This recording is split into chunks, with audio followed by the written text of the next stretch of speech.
Oi, gente! Desculpa. No vídeo de hoje, a gente vai falar sobre as variações de periquito australiano. Pera que eu tô caçando uma forma pra explicar.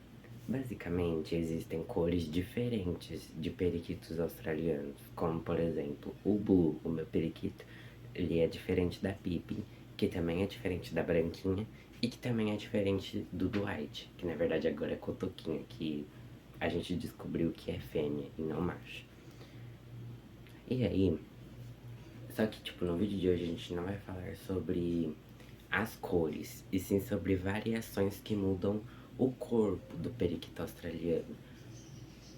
Que é o periquito australiano comum, que é aquele que a gente conhece, o periquito inglês, que inclusive eu tenho um aqui em casa, que é o Blue, o periquito ragoromo, o periquito frisado, o pseudo e o pseudo 3/4. Possa ser que existem outras variações aí pelo mundo que mudam as características do corpo, mas as mais conhecidas são essas, então a gente vai falar sobre essas. Então bora lá pro vídeo.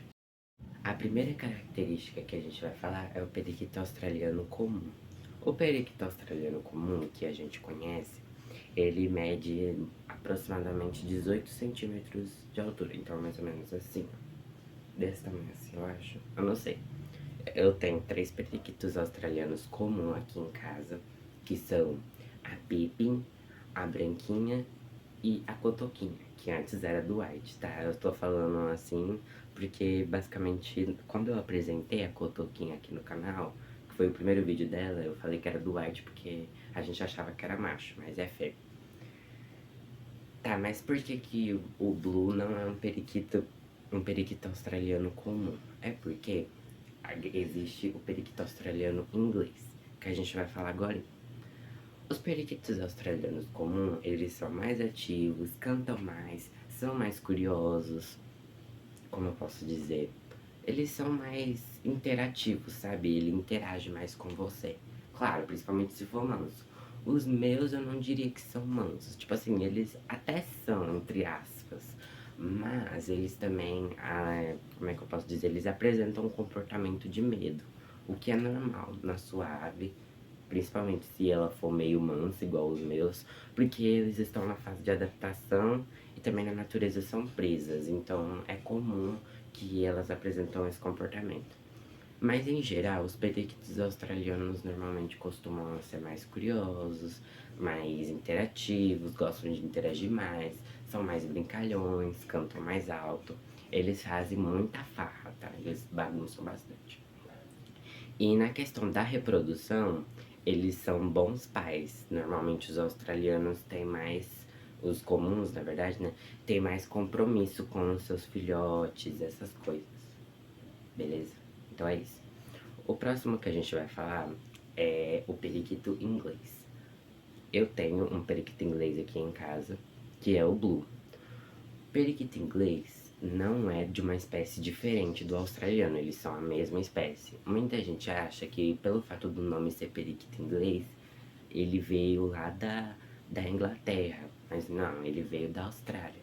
Mas o nome dele se chama periquito inglês porque quando criar periquito australiano ficou bem famoso no mundo, isso lá em 1800, talvez 1900, eu não pesquisei muito, mas eu pesquisei na verdade, só que eu não lembro.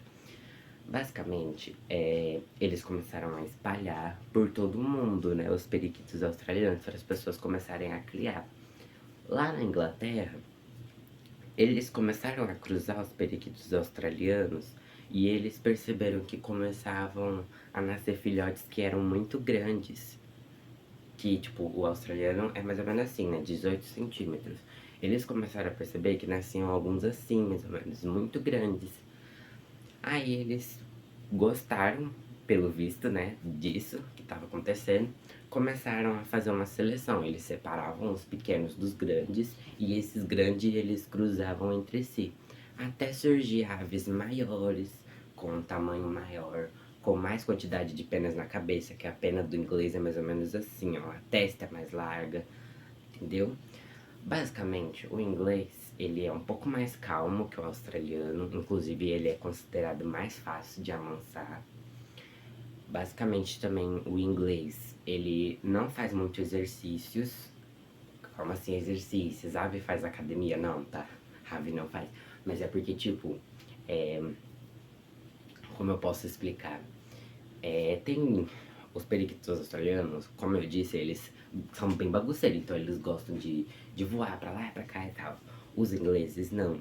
Os ingleses, eles gostam de ficar mais paradinho no canto, eles cantam menos. Os ingleses, eles cantam mais, dá pra você perceber que o canto deles é bem mais baixinho do que os do australiano.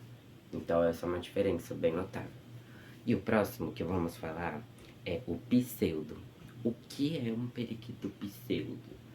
O pseudo é basicamente o cruzamento do periquito inglês com o australiano. O pseudo, ele é basicamente apresenta a característica dos dois, tanto do inglês, tanto do australiano.